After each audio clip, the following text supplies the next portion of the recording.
নমস্কার, সংকেত মিডিয়ার টক ঝালমিষ্টিতে আজকে আপনাদের সবাইকে স্বাগত। আজকে আমি পার্থ প্রসাদ চট্টোপাধ্যায় এমন দুজনকে আজকের টক ঝাল মিষ্টিতে পেয়েছি যাদেরকে নিয়ে আমরা আগামী সময়টায় আপনাদের কাছে সরাসরি কিছু একদম অন্য রকমের আড্ডায় মেতে উঠব। আমরা আজকে এমন দুজনকে পেয়েছি যারা সৃষ্টি করতে সবসময় ভালোবাসেন, সৃষ্টিশীল কাজে নিজেদেরকে নিয়োজিত রাখতেই জীবনটাকে উৎসর্গ করেছেন। আমরা জানি আজকে 6ই ডিসেম্বর বাবরি মসজিদ ধ্বংস হয়েছিল। ধ্বংসের দিনে দাঁড়িয়ে আমরা কিন্তু সৃষ্টির কথা বলতেই আপনাদের কাছে এসেছি, আপনাদের সঙ্গে সৃষ্টির আলোচনাতেই মেতে উঠবো। আমরা পেয়েছি আমাদের সঙ্গে সাহিত্য আর সংবাদের একজন সম্পাদক ডক্টর মলয় ঘোষকে, যিনি বিশিষ্ট প্রাবন্ধিকও বটে, এবং অন্যদিকে আমরা পেয়েছি এই সময়কার বিশিষ্ট সাহিত্যিক যার লেখা পড়বার জন্যে পাঠকরা অধীর আগ্রহে অপেক্ষা করে থাকেন, সেই মহুয়া মল্লিককে। আমরা আজকের আলোচনায় যে বিষয়টা নিয়ে কথা বলার চেষ্টা করব সেটা হচ্ছে আজকের লেখালেখি। আমরা সাহিত্য পড়তে গিয়ে আসলে যা লিখি, যেভাবে লিখি, যাদের কথা ভেবে লিখি, সেটাই আজকের প্রসঙ্গ। এই প্রসঙ্গে আমরা আলোচনা করব। আমি প্রথমেই আসব সাহিত্য আর সংবাদ এই মাসিক ম্যাগাজিনের অন্যতম সম্পাদক ডক্টর মলয় ঘোষের কাছে। মলয়বাবু, আপনি দীর্ঘদিন ধরে লেখালেখির সঙ্গে যুক্ত রয়েছেন। আপনি মূলত আমরা জানি যে প্রবন্ধ লিখতে খুব ভালোবাসেন। তো এই লেখালেখির যে ইচ্ছে বা প্রবণতা, সেটা কিভাবে শুরু হলো, কবে থেকে শুরু হলো? আচ্ছা, প্রথমে আমি সাহিত্য আর সংবাদের সমস্ত পাঠক এবং লেখকদের শুভেচ্ছা জানাচ্ছি। আর ভালো লাগছে এই কারণে যে দীর্ঘ একটা করোনা কালের মধ্যে দিয়ে আমরা চলেছি। আর কবি বলুন, সাহিত্যিক কিংবা প্রাবন্ধিক যারাই পাঠকও, আমরা সব বিচ্ছিন্ন হয়ে গেছিলাম। শুধু অনলাইনের থেকে লেখা পড়ছি বা ম্যাগাজিনটা ঠিকমতো পাওয়া যাচ্ছে না। কিন্তু এই সময় একটা সুন্দর উদ্যোগ নেওয়া হয়েছে সাহিত্য সংবাদ থেকে, সাহিত্য সংবাদে। সেই জন্যই আমি আবার শুভেচ্ছা জানাচ্ছি। আচ্ছা, যে প্রশ্নটা পার্থময় করেছে যে সাহিত্য সংবাদের সঙ্গে যুক্ত আছি, হ্যাঁ, যখন সাহিত্য সংবাদ যখন শুরু হয়েছিল তখন থেকে আমি আছি। তো যে ইচ্ছে পার্থ ছিল যে একটা টোটাল একটা ম্যাগাজিন করবে, তো সেটা থেকে প্রতিদিন আমরা চিন্তাভাবনা করতাম এবং সেটা থেকে নানা বিষয় উঠে আসতো। তো একটা পার্ট আমি নিয়েছিলাম যে সেটা হচ্ছে প্রবন্ধ। তো সেটাই আমাকে প্রশ্ন করেছে প্রবন্ধ, হ্যাঁ, বরাবরই আমি লিখতে ভালোবাসি, প্রবন্ধটা লিখি। যদিও কবিতা আমার একটা জায়গা আছে, কিন্তু প্রবন্ধটা লিখি এই কারণে যে প্রবন্ধটা লিখতে ভালোবাসি। আর লেখার যে বিষয়টা সেটা আমরা কভার স্টোরিতেই সেটা সাধারণত করে থাকি। যে আপনারা সকলেই জানেন যে কভার স্টোরি যখন হয় তখন তার একটা থিম তৈরি করা হয়, সেটা একেবারে সম্পাদক মণ্ডলীর মধ্যে ঠিক করা হয়। সেটা সম্পর্কে আমি বাবুকে বলবো, যে উনি বলবেন। তো আমরা সেই যে বিষয়টা আমাকে দেওয়া হয় বা আমরা ভাবি, সেই বিষয়টার পর আমি লেখার চেষ্টা করি। আমি চলে আসবো সাহিত্যিক মহুয়া মল্লিকের কাছে। আপনি যখন লেখালেখি করেন, ধরুন আপনি লিখতে বসছেন, আজকে সন্ধ্যেবেলা বা রাত্রিবেলা লিখতে বসবেন, তো ধরুন একটা গল্প লিখবেন বা উপন্যাস লিখবেন, তো এই টপিকগুলোকে কিভাবে আপনি নিজের মধ্যে ন্যারেট করেন? আচ্ছা, আমি মূল প্রশ্নের উত্তরে যাবার আগে আমি কয়েকটি কথা বলতে চাই।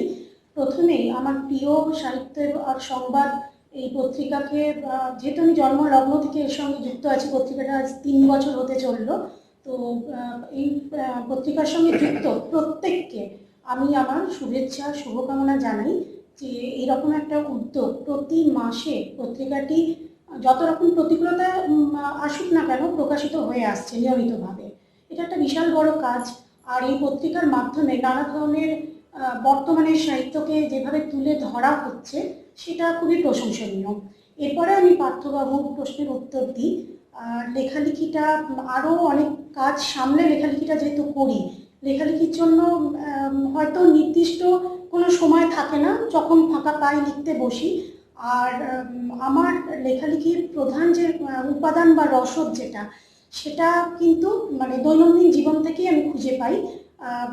যেমন হয়তো আমার কর্মক্ষেত্র যেহেতু স্কুলের সঙ্গে যুক্ত, স্কুলের ছাত্রীদের মধ্যে, টিচারদের মধ্যে বা আমার কলিগদের মধ্যে থেকে তাদের জীবনযাত্রাগুলো আমাকে ভীষণভাবে প্রভাবিত করে। সংবাদপত্রের বিভিন্ন ঘটনাগুলোকে প্রভাবিত করে। দৈনন্দিন এমন কিছু ঘটনা থাকে যেগুলো হয়তো আমরা একদম ফিল্ডে নেমে আমরা প্রতিবাদ করতে পারি না, কিন্তু প্রত্যেকে কিন্তু প্রতিবাদ করা উচিত বলে মনে করি। সেগুলো থেকে মানে কিছুটা আমরা লেখায় তুলে ধরি।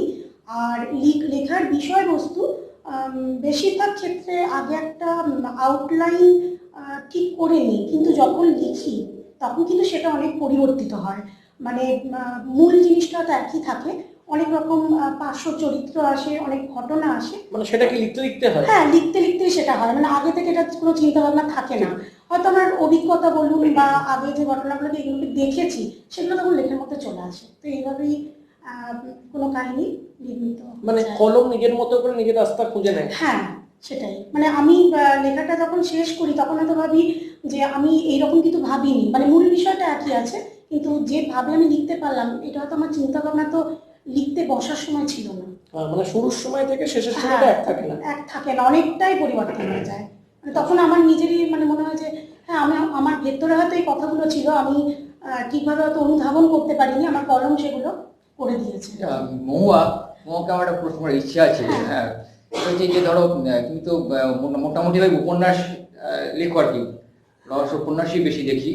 তো আমার মনে হয় যে তুমি আগে আমরা যেমন দেখেছি অনেকেই, শরৎচন্দ্র বলো এরা জিজ্ঞাসা করা হয়েছিল যে আপনি কিভাবে উপন্যাস শুরু করেন, তো অনেকে উত্তর দিয়েছিলেন যে আমি চরিত্র কেন্দ্রিক করি নয় কাহিনী। তুমি কি এই দুটোর কোনো প্রভাব তোমার মধ্যে পড়ে, যে তুমি লেখার সময় কোনটাকে বেশি প্রাধান্য দাও, যে চরিত্র ধরে তুমি কাহিনীটা উপন্যাসটা শুরু করবে, নাকি কাহিনীকে নির্ভর করে চরিত্রগুলো আসবে? আচ্ছা, প্রথমেই বলি উপন্যাস কিন্তু খুব কম লিখি, আর উপন্যাস মানে যা লিখেছি সম্পাদকের তাড়াতেই। পার্থবাবুই মানে এই যে শঙ্খিনী সিরিজটা আপনাদের পত্রিকা যেটা হচ্ছে, এটা কিন্তু মানে আমি কোনদিন লিখতে পারবো গোয়েন্দা কাহিনী বলে আমার চিন্তা ভাবনাতেও ছিল না। এটা পার্থবাবু মানে পুরো একদম ফোন করে করে লেখাটাকে ঠিক নিয়ে নেন। আমি প্রতিবার ভাবি যে আমি পুজোয় দিতে পারবো না, কিন্তু প্রতিবারই দেখি হয়ে যায়। তো আপনার যে প্রশ্নটা যে কাহিনী ক্ষেত্রে কিভাবে, আগে চরিত্রগুলোই আগে আসে, কিন্তু চরিত্রগুলোই আগে আসে, আচ্ছা। তারপর কাহিনীটার বিন্যাস হয়ে যায়। আমি আপনার কাছে আসবো। নিশ্চয়ই। লেখা নিয়ে এতক্ষণ কথা হলো, আমি বলতে চাই যে যখন আমরা প্রবন্ধ লিখি, তো প্রবন্ধ লেখার ক্ষেত্রে পড়ার কতটা অবদান থাকে? মানে আমরা জানি যে প্রবন্ধ লিখতে গেলে পড়তে হয়, অনেক পড়তে হয়, তো কতটা পড়তে আপনাকে হয় যখন কোনো প্রবন্ধ লেখে? এটা খুব ভালো প্রশ্ন করেছো তুমি। কারণ প্রবন্ধ যারা লেখে তাদেরকে যদি আড়ালে থাকি আমরা, মনে হয় খুব একটা গুরুগম্ভীর ব্যাপার একটা আছে, যে এরা সাধারণত মানে কবিতা টবিতা পড়েন না, বা ইয়ে উপন্যাস মানে দূরে থেকে থাকে, একটু কাট কাট ব্যাপার এরকম একটা থাকে মনে হয় আমার। তো আজ এখন তো তোমার উদ্যোগে আমরা প্রায় ক্যামেরার সামনে চলে এসেছি। আমাদের পাঠকরা জানছে যে কারা প্রবন্ধ লিখছে, কারা কবিতা লিখছে, কেমন দেখতে, এটা একটু ভয়ের বস্তু কিনা যার প্রবন্ধ লেখে, সেরকম কিছু আমি পাঠকদের বলবো নয়, আমরা কোনো ভয়ের বস্তু নই, একদম মাটির কাছাকাছি আছি একদম। এখন প্রবন্ধ আমরা যখন লিখি, যেটা খুব ভালো প্রশ্ন যে কতটা পড়তে হয়। হ্যাঁ, এটা একটা বিরাট ব্যাপার, পড়াশোনা করতে হয় খুবই। তবে বঙ্কিমচন্দ্র কিছু প্রবন্ধ শুরু হয়েছিল, বা ভূদেব, বা তারও আগে সজীবচন্দ্র, তারপর রবীন্দ্রনাথ, এরা যে দৃষ্টিভঙ্গিতে প্রবন্ধ লিখেছেন, প্রবন্ধ তো বস্তুনিষ্ঠ বা কিংবা ব্যক্তিগত এরকম অনেকভাবে হয়, কিন্তু এখন আমি দেখছি আমরা যখন লিখতে আসছি প্রবন্ধ না ধরনটা পাল্টে গিয়েছে। আমি ইদানিং মানে এখনকার লেখালেখি বলতে একেবারে ওই দিকে না গিয়ে একেবারে এখনকার লেখালেখির কথা বলছি। একটা সময় দেখেছিলাম যখন দেশ পত্রিকা প্রবন্ধ ভালো ছাপা হতো বা অন্যান্য লেখা হতো, দেশের নামটাই করলাম, সেখানে প্রবন্ধ বেশ বড় সড়ো আকারেই হতো, বেরোতো। এখন ইদানিং দেখা যাচ্ছে যে ছোট একটা অনুচ্ছেদ বা এরকম প্যারাগ্রাফ জাতীয় হয়ে আসছে। তো আসলে আমার মনে হয় পাঠকের ধৈর্য বোধহয় কমে গেছে, প্রথম ভেবেছিলাম। কিন্তু এখন আমরা একটা ট্রেন্ড দেখছি যে আমরা যারা প্রবন্ধ লিখি, একটু কথাটা তো একটু সরে গেলাম, পড়াশোনার ব্যাপারটা আসছি, শুধু একটু লেখার ব্যাপারটা বলি। পাঠকদের কথা ভেবেই তো আমাদের এখন লিখতে হচ্ছে। আগে যেমন লিখতো নিজের ভিতর থেকে কোনটা পড়ে ভালো লাগলো, পড়ে আমরা লিখলাম, অনেক পড়াশোনা করলাম, এখন আর সেটা হচ্ছে না আমাদের ক্ষেত্রে। যেমন এই পার্থর কথায় বলি, ফোন করে বললো যে একটা সাম্প্রতিক বিষয় লিখতে হবে। এই যে দায়বদ্ধতা চাপিয়ে দেওয়া হলো, তখন কিন্তু পড়াশোনাটা চলে আসে, যে যে সাবজেক্টটা আমাকে দেওয়া হলো সেই সাবজেক্টটা আমি কতদূর জানি। আর জানলে তখন তখন আমাদের লাইব্রেরির উপর খুব ডিপেন্ড করতে হয়। যদিও এখন দেখা যায় যে গুগল এসছে, কিন্তু গুগলের উপর সবটা নির্ভর করা যায় না। এখনো গুগলকে আমরা বলবো যে আমাদের বিশেষ করে ক্ষেত্রে যারা প্রবন্ধ লেখেন তাদের ক্ষেত্রে এখন আপ টু দ্য মার্ক হয়ে ওঠেন। সেই তথ্য কতটা আমরা কোনো প্রবন্ধ লিখতে গেলে যে রেফারেন্স দেওয়া হয়, যেমন আমি একটা বিষয় বলি যে আমি যখন পিএইচডি করি বা গবেষণা কাজমূলক কাজ করি, তখন থেকে ব্যাপারটা শিখেছিলাম যে ফুট নোট কোন পত্রিকা থেকে নিচ্ছি, অরিজিনালিটি কি আছে, সেখানে কিন্তু গুগলের ক্ষেত্রে আমরা এখন ইউজ করতে পারছি না। গুগল যখন দেয়, আমি যদি এটা লিখি যে যে ওই গুগলের অত ইয়ে থেকে লিখেছি, সেটা এখনো কতটা গ্রাহ্যতা আছে আমি মনে করি না। আর কিংবা আমিও সেটা নির্ভরও করি না গুগলের উপর অতটা। আর পিএইচডি ক্ষেত্রে যে গবেষণাগুলো হয় সেগুলো তো একটা প্রবন্ধ জাতীয়ই, তো সেখানেও কতটা মান্যতা দেয় ইউনিভার্সিটিগুলো আমার জানা নেই, মনে হয় দেয় না। তো সেক্ষেত্রে আমাদের তখন এই কথাটা ভাবতে হয় যে গুগল থেকেও যদি আমরা না দিয়ে যখন আমরা লিখি, তখন আমরা চলে যাই লাইব্রেরিতে, অরিজিনাল বইগুলো প্রথমে পড়তে হয়, তার জন্য নিশ্চয়ই পড়াশোনা করতে হয়। আমি আপনার কাছে একবার আসি।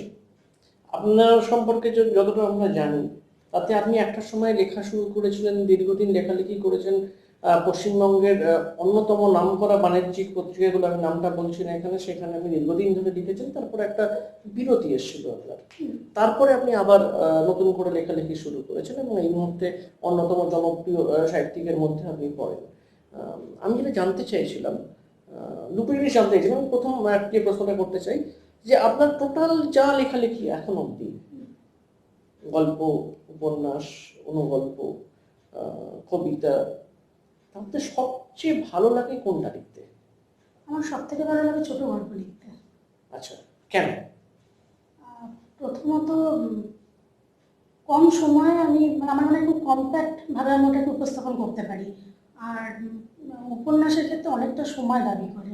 আর উপন্যাসের ক্ষেত্রে আমি যেটা দেখেছি যে খুব কল্পনা করে কাল্পনিক বিষয়ের উপর উপন্যাস, বর্তমানে যে ট্রেন্ড, তার থেকে কিন্তু একটু পড়াশোনা করে যে বড় দীর্ঘ উপন্যাসগুলো, সেগুলি কিন্তু বেশি চলছে।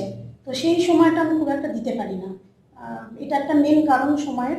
আর আমি নিজে ব্যক্তিগতভাবে ছোট গল্প লিখতে পছন্দ করি। আমার মনে হয় এটা আমার প্রাণের আরাম একটা। আচ্ছা, ছোট গল্প মানেই আমরা জানি যে বলা হয় যে শেষ হইয়াও হইল না শেষ। তো সেই সিস্টেমটাকে কি আপনি মেনটেন করেন, নাকি কনক্লুড করেন একটা লেখা যখন গল্প শেষ করেন? কিছুটা গল্পের দাবিতে কখনো হয়তো এই ধরনের একটা ওই যেটা আপনি বললেন শেষ হয়েও হইল না শেষ, সেরকমও থাকে। আবার কখনো হয়তো বিশেষ করে এখন না যেটা হয়েছে যে নিজের জন্য লেখাটা খুব কম হয়। এখন পত্রিকার গঠন, পত্রিকার চরিত্র, সম্পাদক কী ধরনের চাইছেন, এই ব্যাপারগুলো যখন নজর দিতে চাই, তখন কিন্তু অনেকটা নিজের স্বতঃস্ফূর্ত জায়গাটা কিন্তু অনেকটাই থাকছে না।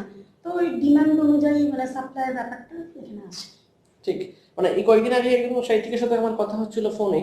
তো তিনি বলছিলেন যে তিনি ছোট গল্প লিখতে চান না, তার কারণ ছোট গল্পে এই যে বিষয়টা যে শেষ হইয়াও হইল না শেষ, সেটা বোধহয় এখন পাঠকরা খুব একটা নিতে চায় না। পাঠকরা কনক্লুশনে আসতে চায়, তার ফলে সম্পাদকরাও দাবি করে একটা কনক্লুশনে আসতে হবে।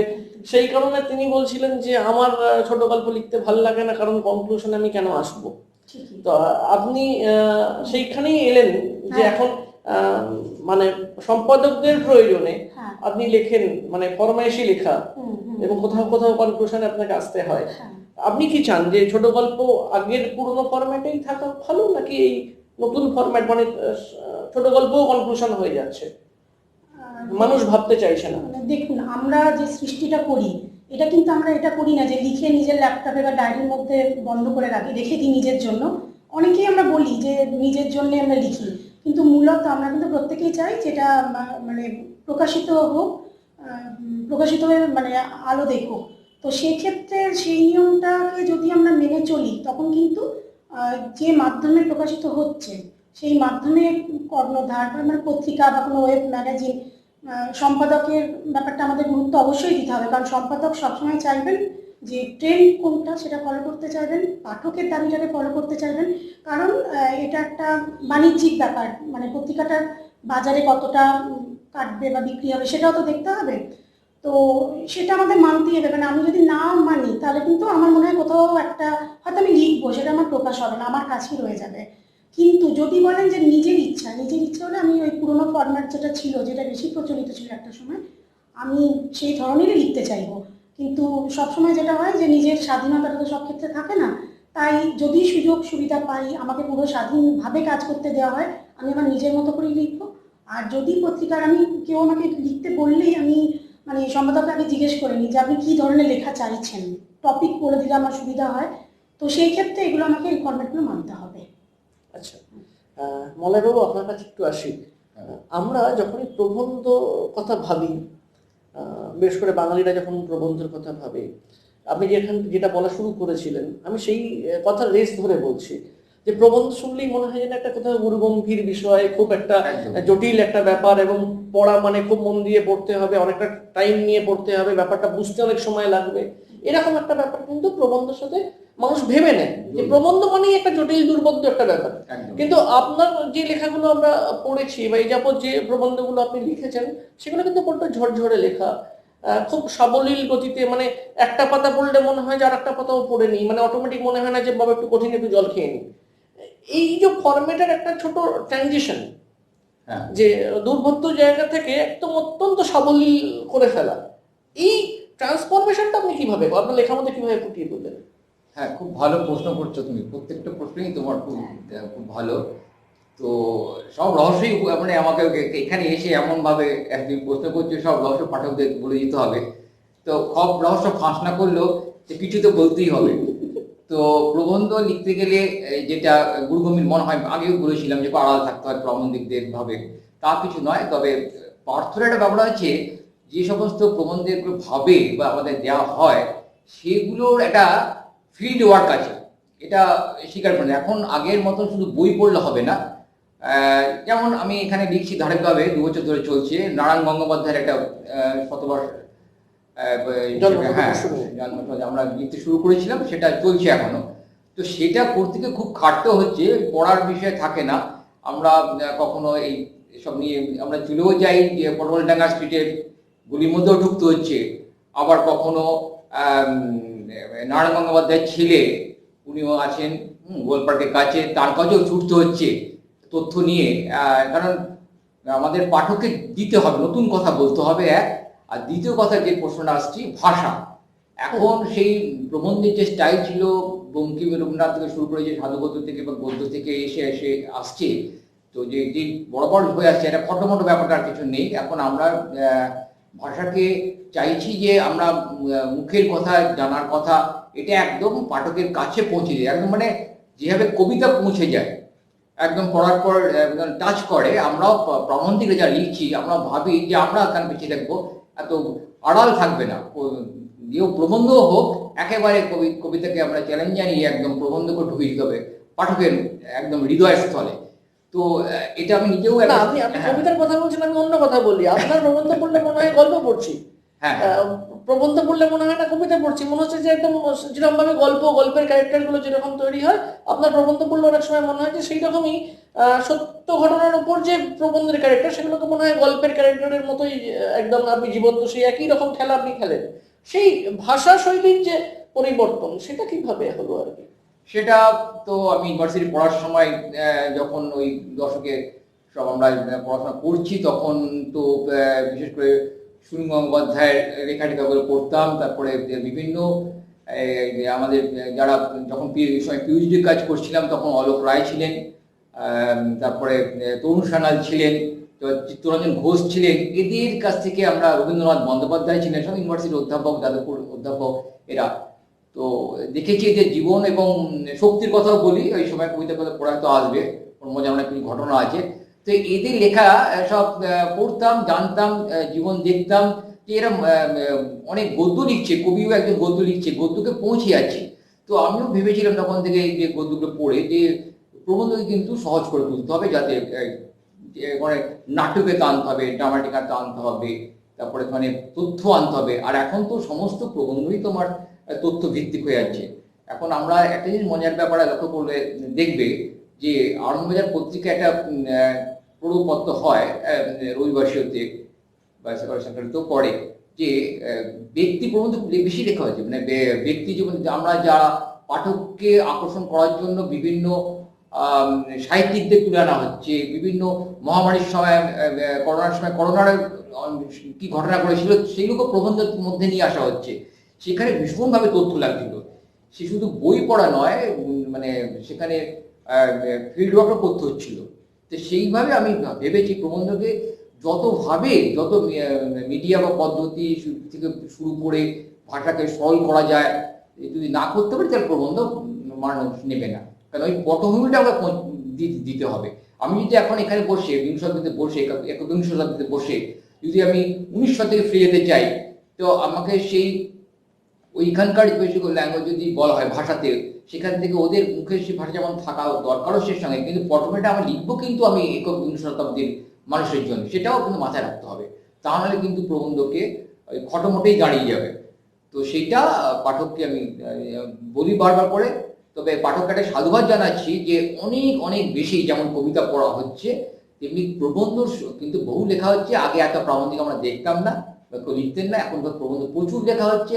আর প্রবন্ধের পাঠক অনেক বেড়েছে বলে আমার ধারণা। আমি নিজেও সার্ভে করে দেখেছি প্রবন্ধ মানুষ পড়ছে, প্রবন্ধকে ভালোবাসছে, এটাই আমার কাছে বড় পাওনা পাঠকদেরকে কাছ থেকে। তার মানে কিছুটা রহস্য উন্মোচন করলেন। কিছুটা করেছি। তোমার বিশেষ করে যেটা ফিল্ড ওয়ার্ক কথা বলছি সেটা তো করতেই হয়েছে, যে আমাদের পৌঁছে দিতে হচ্ছে। ওনাকে তো রহস্য উন্মোচন করতেই হবে, কারণ উনি কয়েক বছর ধরে যে ধরনের প্রবন্ধ লিখেছেন, আমরা জানি যে লাস্ট পুজোতে উনি একটা প্রবন্ধ লিখেছেন যার নাম 21 রজনী সেন রোড। তিনি ফেলুদার বাড়ির খবর দিয়েছেন, হাঁড়ির খবর দিয়েছেন। তো তিনি তো রহস্যগুলোকে খুঁজে খুঁজে বার করে খবর দিয়েছেন, তাই ওনাকে তো ওনার লেখার ক্ষেত্রেও সেটা করতেই হবে। এটা তো পাঠকের দাবি, আপনি অস্বীকার করতে পারেন। একদম একদম। এখন লোকে ফেলুদা পড়ছে, ফেলুদার যদি পড়ছে, মুখোশে পড়ছে, ওর হ্যারিসন রোডে বাড়ি, সেটাও যদি তুমি ঠিকানা দিয়ে ট্রামের লাইন ছাড়িয়ে কোন কত বাড়িতে থাকেন, মেসে থাকে, এটা না জানলে পাঠকের শুধু রহস্য উপন্যাস লিখেছেন। হ্যাঁ, কিন্তু বছর লিখেছি, তাহলে পাঠকের কৌতূহল থেকে যায়। এটাও একটা রহস্য থাকে, সেটা উন্মোচন করার দায়িত্ব প্রাবন্ধিক আছে বলে মনে করছি। আর আমার দায়িত্ব ছিল যে আপনার রহস্যগুলো উন্মোচন করা, সেটা সঞ্চালকের দায়িত্ব। সেটা তার সেই জন্য ডেকে এনেছো আজকে। আমি মোহাম্মদের কাছে আসবো, একটু অন্যরকম কথায় আসি। যেটা তখন একটু আগে বলা শুরু করেছিলাম, একটা প্রশ্ন করেছিলাম, একটা বাকি ছিল। সেটা হলো, আপনি যখন লেখা শুরু করেন, লেখেন, তার একটা আগ্রহ বা চাহিদা থাকে যে বড় বড় জায়গায় লেখাগুলো ছাপা হোক। আপনার হচ্ছিল কি, এমন ঘটলো যে লেখা ছাপা হচ্ছে সবচেয়ে বড় বড় জায়গায়, তারপরও আপনি লেখা থেকে বিরতি নিয়ে সরে গেলেন? এই এই এই গল্পটার পেছনে কি কাহিনী রয়েছে? এটা যে কেন, মানে আমি নিজে তো সরে যাইনি, আমি ইচ্ছা করে সরে যাইনি। এবার কি অদৃশ্য কারণে যে আমাকে সরিয়ে দেওয়া হয়েছে সেটা আমি জানি না, আমি বলতে পারবো না। একটি পত্রিকার ক্ষেত্রে আমি বলবো সিলেকশন নিয়ে আমার কোনো অভিযোগ নেই। হয়তো তখন সেখানে আমি মানে সিলেক্ট হওয়ার মতো লেখা দিতে পারতাম, এখন হয়তো আমার লেখা পছন্দ হয় না। আরও দুই একটিকে বললে অনেক বিতর্কিত কথা এসে যায়, সেখানে সিলেকশনটা নিয়েই আমার মানে অনেক প্রশ্ন আছে। আমি এগুলো নিয়ে মুখ খুলে ফেলি অনেক জায়গায়, মানে সোশ্যাল সাইটে খুলে ফেলি। মানে এটা আমাকে একদল, মানে আমার শুভাকাঙ্ক্ষী বলেন যে আমি ক্ষতি করছি, নিজেরই ক্ষতি করছি। কিন্তু এমন কিছু আছে তাদের সিলেকশন মেথডগুলো, সেগুলো ঠিক আমার পছন্দ নয়। আর মানে সেই জায়গাগুলো থেকে আমি নিজে সরে এসেছি, কারণ কোনো রকম আপোষ করে আমি কোনো জায়গায় লিখবো না। কারণ লেখাটা আমার, ওই যে বললাম, প্রাণের একটা উপশম, প্রাণের একটা আরাম। আমি মানে উপযুক্ত সম্মান যেখানে পাবো, মানে রেসপেক্টটাই আমার কাছে বড় কথা। যে হাউস, যে সম্পাদক বা যেখানকার পাঠক আমার লেখা চাইবেন, আমি সেখানে লিখবো। জোর করে কোনো জায়গায় কোনো শর্তর সঙ্গে মানে আমি আপোষ করে আমি লিখবো না। এটাই, এই কারণেই সেই জায়গাগুলোতে আর লেখা দেখতে পাই না। আর তবু আমি বলবো যে একটা হাউসে কিন্তু এরকম কোনো ব্যাপার না, সেখানে কি কারণে আমি জানি না, এখন আমার সিলেক্ট হয় না। মহুয়া মল্লিককে নিয়ে, যেমন মহুয়া মল্লিক সম্মানীয় সাহিত্যিক, তেমনি তিনি বিতর্কিত চরিত্র বটে। আমরা জানি যে তিনি স্পষ্ট কথা সবসময় বলেন, তাতে মাঝে মাঝে বিরাগ ভাজনও হন অনেকের। আর তিনি কিন্তু তার বক্তব্যগুলো সবসময় স্পষ্ট বলেন, এটা কিন্তু সাহিত্যিক মহলে একেবারে সর্বজন বিদিত বলা যেতে পারে। কোথাও মনে হয় না যে এই স্পষ্ট কথা, ভালোটা ভালো, খারাপটা খারাপ, সাদাটা সাদা, কালোটা কালো বলে ফেলে কোথাও নিজের সাহিত্যিক জীবনে কিছুটা ক্ষতি করে ফেলা? হ্যাঁ, ক্ষতি হচ্ছে আমি বুঝতে পারি, কিন্তু আমি এটাই করবো, আমি মানে সত্যের জন্য কোনো কিছুকে করবো না। আমি যেটাকে কালো বলি আমি সেটাকে কালোই বলবো, সেটাকে আমি কখনো জোর করে সাদা বলতে পারবো না। অতএব এরকমই চলবে। তবে আশার একটা কথা অবশ্যই বলবো যে এইগুলোর দ্বারা কোনো রকম কিন্তু মানে নতুন যাদের সঙ্গে এখন আমি কাজ করছি তারা কিন্তু প্রভাবিত হচ্ছেন না, এই একটা ব্যাপার। প্রকাশক, আমার যারা প্রকাশক, অনেকগুলো বই পরপর আসার কথা এই করোনা কালে আটকে আছে, সেই বইগুলো আসছে। যে মানে নতুন প্রকাশকরা আমার সঙ্গে যোগাযোগ করে আমার বই করতে উদ্যোগী হচ্ছেন। আমাকে কোনো রকম মানে এখানে তো এখন দুটো সিস্টেমে বই হয়, আপনারাও জানেন। একটা নিজেদের পুরো মানে সেলফ ফিনান্স যেটা বলে, নিজেদের খরচ করে, আর একটাই প্রকাশকরা উদ্যোগী হয়ে রয়্যালটি দিয়ে। তো আমি বলবো যে এইরকম পরিস্থিতি তো আমি লাকি যে আমি সেরকম প্রকাশকদের পেয়েছি যারা বিশ্বাস করেন যে হ্যাঁ, মহুয়া মল্লিক এক লাইন হলো লিখতে পারে। তো আমি তাদের সঙ্গে কাজ করে খুব খুশি। আমার কোনো মানে বড় হাউসে কোনো ছত্রছায়া আমার দরকার হয় না, এই ব্যাপারটাতে আমি খুশি, আমার কোনো আফসোস নেই এর জন্য। মলয়বাবু, হ্যাঁ, প্রবন্ধ ছাড়া আপনি তো কবিতাও লেখেন, হ্যাঁ। কিন্তু আমি যদি জিজ্ঞেস করি যে আপনার প্রথম প্রেম কোনটা সাহিত্যে? আচ্ছা আচ্ছা, কবিতা, প্রবন্ধ, নাকি অন্য কিছু আছে যেমন লোকেরা জানে না, পাঠকরা জানে না? রহস্যময় থাকুক। না, ঠিকই, যখন প্রথম প্রেম তো অবশ্যই সবারই হয়, আমারও হয়েছে, কবিতার সঙ্গে আমার প্রথম প্রেম। আচ্ছা। এবং সেই প্রেম এখনো আছে। যদি প্রবন্ধ লিখি না কেন, তো কবিতা আমি ভালো লাগে আর কি, এখন লিখি। এবং তুমি তো জানোই যে তোমার এখানে হয়তো আমি প্রবন্ধ লিখতে হয়, কিন্তু কিছু কিছু জায়গায় আমি কবিতা দিই, ওই শারদিয়াতে বেরোয় চলে একটু একটু। ভালো মানে লাগে। মানে কবিতার সঙ্গে প্রথম প্রেম ছিল, সেটা হয়তো আছে, হ্যাঁ, আর বার্ধক্যের কারণে বয়স বাড়ছে, তাই কিছুটা প্রবন্ধের দিকেও টান তৈরি হচ্ছে। না সেরকম কিছু না, প্রবন্ধ তো আমার প্রবন্ধ অ্যাকচুয়ালি মানে মানে মানে আমি বলতে চাইছি যে কবিতা হচ্ছে প্রেমিকা, স্ত্রী হচ্ছে প্রবন্ধ, এরকম কি? তোমার ফটোগুলো মজারই। তো কবিতা প্রেমটা মানে খুবই একদম জড়িয়ে আছে, এটা ভালো লাগে। তবে প্রেম রয়ে গেছে এখন। রয়ে গেছে, তবে কবিতা এখন যা দেখি, তোমার একটু বলা দরকার আমার, যে এখন ইদানিং যখন লেখালেখি হচ্ছে, কবিতা তো প্রচুর প্রচুর লেখা হয়, সবাই লেখেন। ওইভাবে আমি কবিতা লিখতে পারি না, কিভাবে যে এত সব কবিতা লিখছেন জানি না। তবে আমার ক্ষেত্রে কবিতা হয় না ওইভাবে। কবিতা একটা বিশেষ মুহূর্ত, বিশেষ একটা অনুভব বা বিশেষ একটা ব্যাপার থাকে মনে হয় আমার, কখনো যদি ভিতরে আসে তখন লিখতে পারি, তার আগে কিন্তু আমি লিখতে পারি না কবিতা। বরং এটা তো বোধহয় সবার ক্ষেত্রেই তাই, যে যিনি কবিতা লিখবেন তার তো সবার এখন ক্ষেত্রেই তো। কি তাই মহুয়া, কি বলছো? এখন কি কবিতা কি বিশেষ মুহূর্ত বলে কিছু আছে?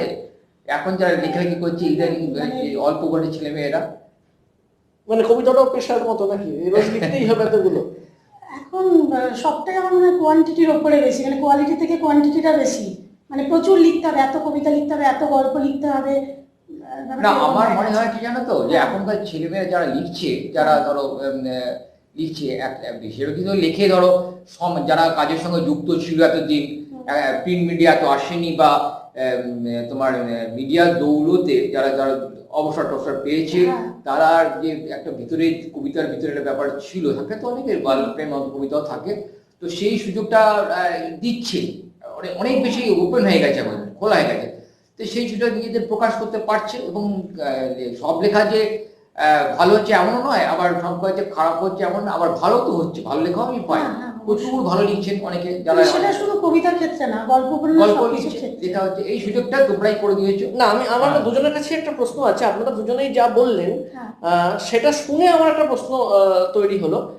আমি দুজন সাহিত্যিক নাম বলবো না, অত্যন্ত নামকরা গুণী সাহিত্যিক, যথেষ্ট বয়োজ্যেষ্ঠ বটে। তারা কিন্তু আমি শুনেছি, তাদের মুখ থেকেই শুনেছি, তারা দুর্গাপুজোর সময়, যেটা আমরা শারদীয়া, যার জন্য মানুষ এখনো বসে থাকে, শারদীয়ার সময় তারা এক একজন গল্প উপন্যাস মিলিয়ে 70-75টা লেখেন, কবিতা প্রায় 100 কাছাকাছি লেখেন, তার মানে প্রায় 150-200 জায়গায় তারা লেখা পাঠান শুধু শারদীয়ার জন্য। আপনি বললেন একটু আগে কোয়ান্টিটির কথা, যে কোয়ালিটি কেমন হচ্ছে, কোয়ান্টিটি। আপনিও বলছেন একই কথা, যে কবিতা এখন তো মুহূর্তের ব্যাপার নিয়ে লিখলেই হলো। তো এটা আমি বলছি, আজকের ছেলে না, নামী সাহিত্যিক বা পুরনো সাহিত্যিক, তারাও 150-200 খানা লেখা লিখছেন শুধু শারদীয়ার সময় রেগুলার লেখা ছেড়েও সেটা আপনাদের কাছে কি অসম্ভব মনে হচ্ছে? না, অসম্ভব নয়। মানে আমি আমার বলছি তোমাকে, যা অনেক এখন তো যারা সাহিত্যিক আছেন, অনেকে যারা লিখছেন, নামি দামি সাহিত্যিকরা আছেন, তারা তো কিছু সংস্থার সঙ্গে যুক্তই আছেন, কোনো পত্রিকা সঙ্গে আছেন, ভালো ভালো পত্রিকার সঙ্গে। তাদের ক্ষেত্রে তো লিখতেই হবে। আমি তো জানি যে না, যিনি 150 খানা লেখা লিখছেন দুর্গাপুজোর সময়, সে 2টো 3টে 4টে নামী পত্রিকা হতে পারে, বাকিগুলো নামী পত্রিকা হওয়ার জায়গায় নেই। সেই জায়গাতেও যদি একদম 150 খানা লেখেন, তাহলে নিশ্চিত করে 140 খানা লেখা তাকে অনামী জায়গায় দিতে হচ্ছে। একদম। তা আমার মনে হয় সেক্ষেত্রে তার ব্যক্তিগত ব্যাপার। তিনি নিজেকে, নিজের অস্তিত্বকে বাঁচিয়ে রাখার চেষ্টা করেন বিভিন্ন পত্রিকার সঙ্গে যুক্ত থেকে, যে আমিও লিখছি, আমি সবইতেই আছি, আমি এরকম একটা ভাবতে পারেন। আপনি কি মনে করেন? আমি আপনার কাছে আসবো। আমার তো মনে হচ্ছে যে এখানে ওই তার হয়তো মানে মানসিকতাটা এরকম যে আপনি যে অনামী পত্রিকার কথা বললেন, সেগুলোকে টিকে রাখার জন্য তার নামটা যদি ব্যবহৃত হয়, যদি উপকার হয়, সেই জন্যই হয়তো লেখা দিচ্ছেন। নাহলে তার লেখা দেবার তো কোনো, এতগুলো লেখা বিশেষ করে। একদম। আর আপনি ঠিক যেটা বললেন, তাহলে কি আপনারা যারা অত লেখা লেখেন না, আপনারা অস্তিত্ব সংকটে? আপনি বললেন ওনারা এতটা লেখেন অস্তিত্ব বা টিকিয়ে রাখার জন্য, নিজের অস্তিত্ব, তাহলে কি আপনারা অস্তিত্ব সংকটে? না না, এটা আমি একদমই বিশ্বাস করি না। ভালো লেখা দেখো, কম লিখেও ভালো থাকে। আমি যদি একটা গল্পের পড়ে বা উপন্যাসের পড়ে একটা কবিতা পেয়ে অনেক সময় ব্যয় করতে পারি, আমি প্রতি মুহূর্তে না লিখে সেটা যদি আমি এক মাস পরেও লিখি, অনেকক্ষণ সময় দিয়ে লিখি, সেই লেখাটা নিঃসন্দেহে ভালো হবে। সেই লেখাই চিরকাল থাকবে। এ তো সব জায়গায় আছে। বিভূতিভূষণ বন্দ্যোপাধ্যায় বলো, সবারই ক্ষেত্রে আমি বলছি যে কটা লোক সব কি সাহিত্য পড়ে থাকে? চাঁদের পাহাড়, যেহেতু ওই চাঁদের পাহাড় পড়ছেন বা পথের পাঁচালী পড়ছেন, এরকমই পড়ছেন, সব ক্ষেত্রে তাই, সব সাহিত্যিক ক্ষেত্রেও তাই, যে সব লোকে পড়ে উঠতে পারে না, মনেও রাখে না। কিন্তু কিছু তো কালোজির উপন্যাস হয়ে থাকছে, কিছু কালোজির কবিতা হয়ে থাকছে। আমার মনে হয় যে লেখার চেয়ে বেশি পড়া উচিত। আমি সবাইকে বলবো, আমি এতক্ষণ পাঠকদের কথা বলছিলাম, আমি যারা লিখছেন, যারা নতুন লেখক, তাদের উদ্দেশ্যে জানাবো যে আপনারা যারা লিখছেন নিশ্চয়ই সবসময় লিখবেন, কিন্তু লেখার চেয়ে বেশি পড়াশোনা করুন, পড়ে লিখুন, ভালো পড়ুন, সময় দিন লেখার পর, অর্থাৎ লেখার জন্য ভালো সময় দিলে সেই লেখাটা ভালো হবে। প্রতি মুহূর্তে না লিখে সময় দিয়ে লিখুন, সেই লেখাটা ভালো হবে। Subscribe our channel. Press the bell icon.